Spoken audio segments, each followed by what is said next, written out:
abad-abad yang lalu hasanah Islam luar biasa.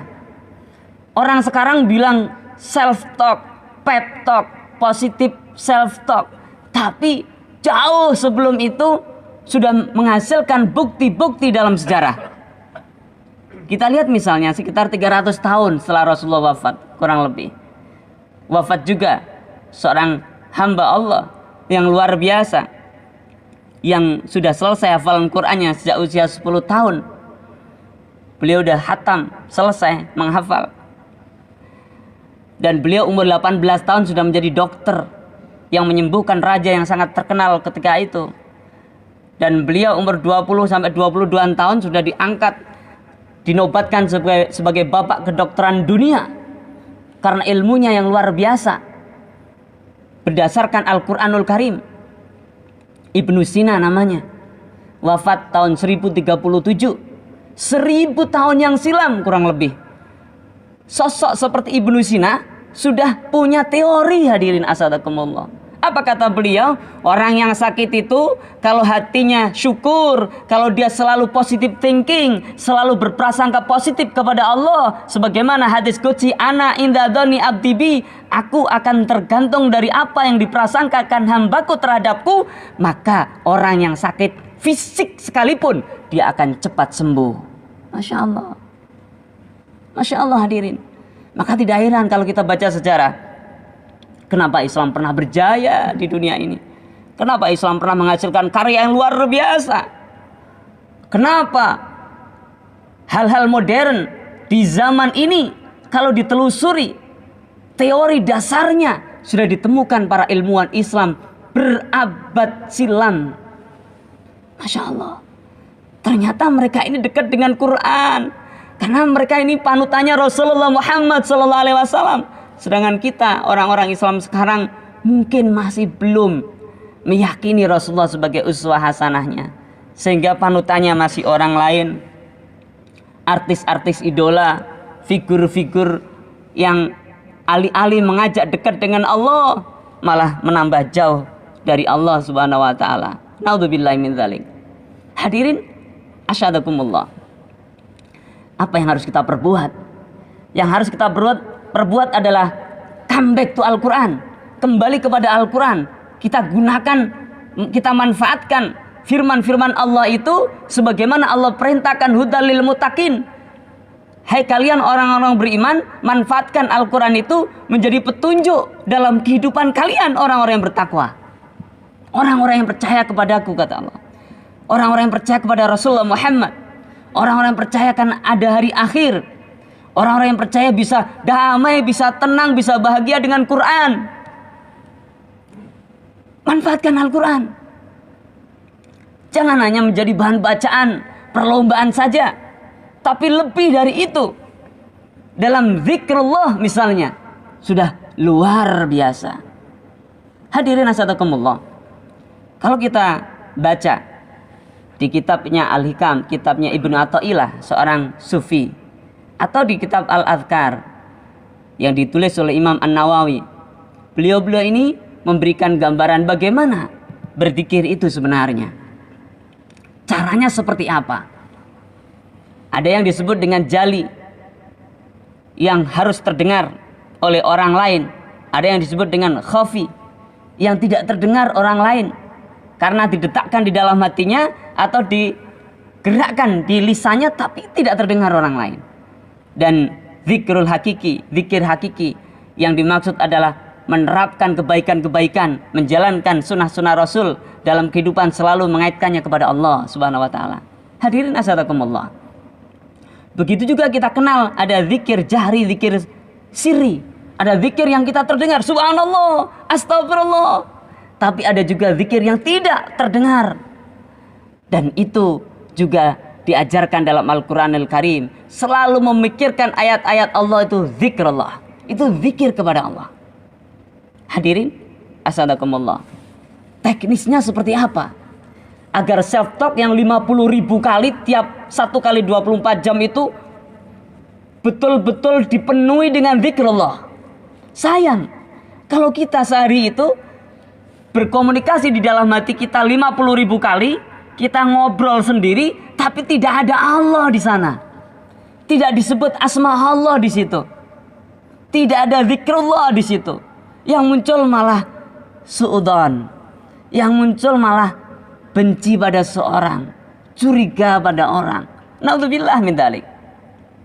Hadirin, ternyata dalam surat Ali Imran pun Allah Subhanahu wa taala sampaikan bagaimana profil Rasulullah Muhammad SAW. Rasulullah itu hadirin sebagai profil, sebagai bukti suksesnya zikrullah dalam self talk ini. Kenapa? Coba ketika dilempari penduduk Taif ketika berdakwah di sana, malaikat datang menyampaikan akan membalas orang-orang Taif dengan siksaan, tapi Rasulullah melarangnya. Dan itu self talk, karena malaikat Jibril nggak bisa dilihat oleh manusia lain, oleh sahabat-sahabat yang lain. Rasulullah melakukan self talk. Dan apa kata Rasulullah? Jangan wahai Jibril.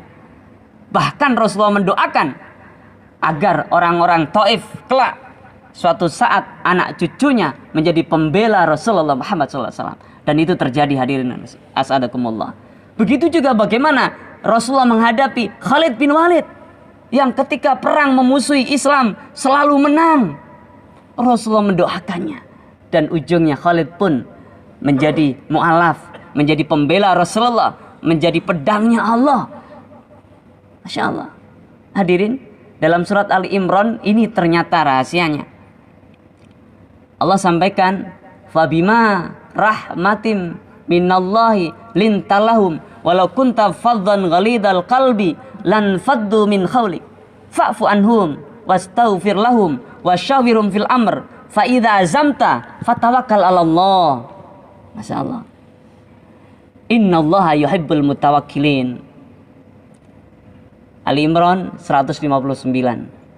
Allah sampaikan, hanya karena rahmatnya Allah, wahai Muhammad, kamu bersifat lemah lembut. Masya Allah. Nah ini kalau kita ingin dapat sifat lemah lembut seperti Rasulullah, ini di sini diajarkan bagaimana caranya.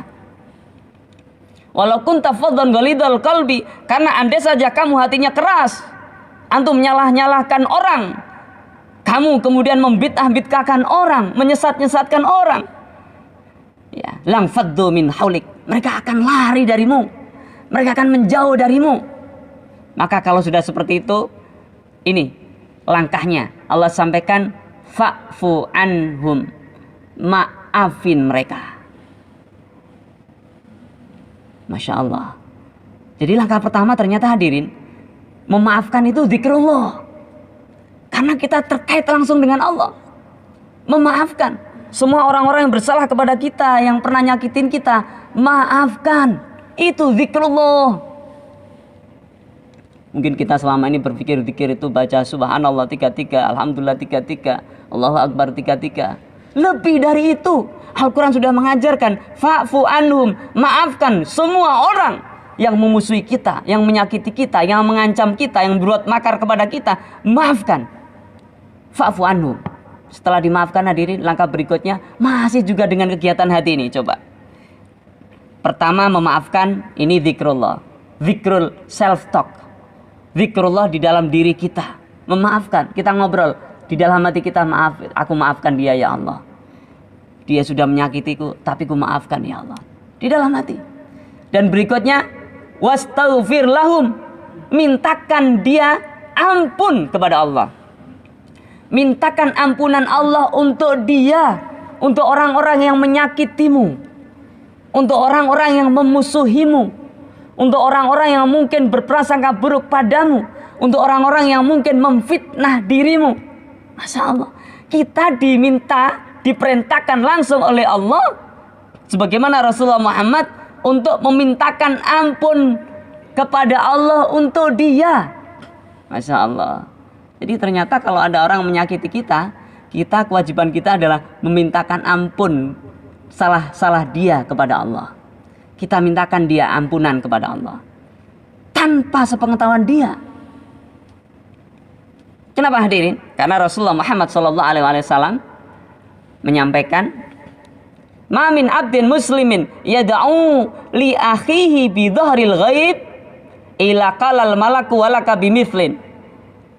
Tidak ada seorang muslim yang mendoakan saudaranya dan saudaranya tersebut tidak tahu bi dhahril ghaib, tidak tahu kalau didoakan, ila qalal malak, kecuali berkatalah seorang malaikat kepadanya, walaka bimithlin, kamu juga dapat hal yang demikian. Artinya seorang mukmin, seorang muslim, kalau dia mendoakan orang dengan doa-doa kebaikan tentunya, maka dia otomatis balik doanya itu ke dalam untuk dirinya sendiri. Masya Allah, luar biasa. Ini kerja-kerja self-talk, kerja-kerja di dalam hati kita masing-masing. Memintakan ampun dia pada Allah. Kita mintakan ampun. Fa'fu anhum wastaghfir lahum wasyawirhum fil amr. Dan terus, kalau diterjemahkan dengan terjemahan bebas, teruslah berkomunikasi dengan mereka. Wasyawirhum fil amr. Bermusyawarahlah dengan berbagai macam persoalan. Artinya jalin komunikasi dengan mereka, siapapun mereka. Tidak boleh kita memeta-metakan ini lawan, ini kawan. Dalam komunikasi harus dijalin. Dalam strategi boleh, tapi dalam komunikasi harus dijalin semuanya. Masya Allah. Karena ini perintah Allah Subhanahu wa taala. Wasyawirhum fil amr. Fa idza azamta, ketika itu sudah kalian lakukan, kata Allah, fatawakkal 'ala Allah. Serahkan semuanya pada Allah. Sudah dibaikin, sudah dimaafkan, sudah ngobrol baik-baik, ternyata masih membenci kita. Tawakal 'ala Allah. Bertawakallah kepada Allah. Sudah dimaafkan, sudah dimintakan ampun pada Allah, ngomongnya sudah masih memfitnah kita, fatawakal 'ala Allah. Kenapa? Innallaha yuhibbul mutawakkilin. Karena Allah mencintai orang-orang yang bertawakal. Allah tahu gerakan hati kita apapun. Sudah banyak ayat dalam Al-Quran yang menyatakan, menjelaskan, hati kita pun berkata Allah tahu. Begitu bahagianya ketika hati kita berkata-kata ini, kita selalu mengajak Allah di dalamnya. Ya Allah, orang ini kasihan banget ya Allah. Mudahkan rezekinya ya Allah. Ya Allah, orang ini kayaknya preman banget. Tatonya di mana-mana. Kata-katanya kasar. Ampuni dia ya Allah. Sadarkan dia ya Allah. Akhirkan dia husnul khotimah ya Allah. Bisa jadi dia kelak lebih baik dariku ya Allah. Zikrullah. Dan dia nggak tahu kita ngobrolin dia dalam hati kita. Masya Allah. Ini ternyata yang dilakukan Rasulullah Muhammad SAW. Sehingga Rasulullah bisa menaklukkan banyak hati ketika itu. Rasulullah bisa diikuti banyak orang ketika itu. Dakwah-dakwah Rasulullah kemudian tersampaikan pada umat ketika itu. Karena Rasulullah melakukan hal-hal yang demikian, hadirin asadakumullah. Maka solusinya adalah, mari kita manfaatkan dialog-dialog yang ada di dalam diri kita ini dengan mengaitkannya kepada Allah. Wa tatma'innu qulubuhum bidzikrillah. Kita getarkan hati kita dalam ngobrol-ngobrol kita sendiri ini dengan mengaitkan Allah. Kalau kita mengaitkan Allah terus, maka tidak mungkin ada negatif di dalam hati kita. Kaitkan semuanya terus. Lihat atasan. Ya Allah, atasanku begitu bijak ya Allah. Mudahkan rezekinya, berkahkan rezekinya, akhirkan dia husnul khotimah. Masya Allah, itu sama artinya dengan mengatakan, ya Allah, berkahkan diriku, jadikan aku husnul khotimah, jadikan aku orang bijak selalu. Sama, walaka bimithlin. Kata malaikat, kamu juga dapat hal yang serupa. Masya Allah, begitu indah hadirin asadakumullah. Maka tidak heran kalau orang Islam itu begitu bahagia dalam kehidupannya. Kata orang-orang secara umum yang tidak beriman kepada Allah, mungkin orang Islam teraniaya, mungkin orang Islam dalam kesusahan. Tapi bagi orang yang kembali kepada Allah, yang zikrullah dalam kiaman ketika dia berdiri, kudan ketika dia duduk, wa'ala junubim, dan ketika dia berbaring, selalu hatinya bergemuruh mengaitkan apa peristiwa yang terjadi kepada Allah, maka tidak ada hal yang menyakitkan. Semuanya penuh dengan berkah karena mengantarkan semuanya menjadi mengingat Allah Subhanahu wa taala. Pun dalam keluarga kita, dengan pasangan kita, istri kita, anak-anak kita, ada sifat-sifat yang kita tidak senang, bukan jalan untuk berpisah. Justru kebalikannya, jalan untuk mendoakan dia. Kesempatan Allah bukakan begitu luas untuk berzikir kepada Allah, untuk menuai pahala-pahala akhirat yang luar biasa, dan untuk merasakan kebahagiaan di dunia ini. Amin ya rabbal alamin. Barakallah li walakum bima fihi minal ayati wa dzikril hakim. Wa taqabbalallah minni wa minkum tilawata innahu was samiul alim. Wa qur rabbighfir warham wa anta khairur rahimin.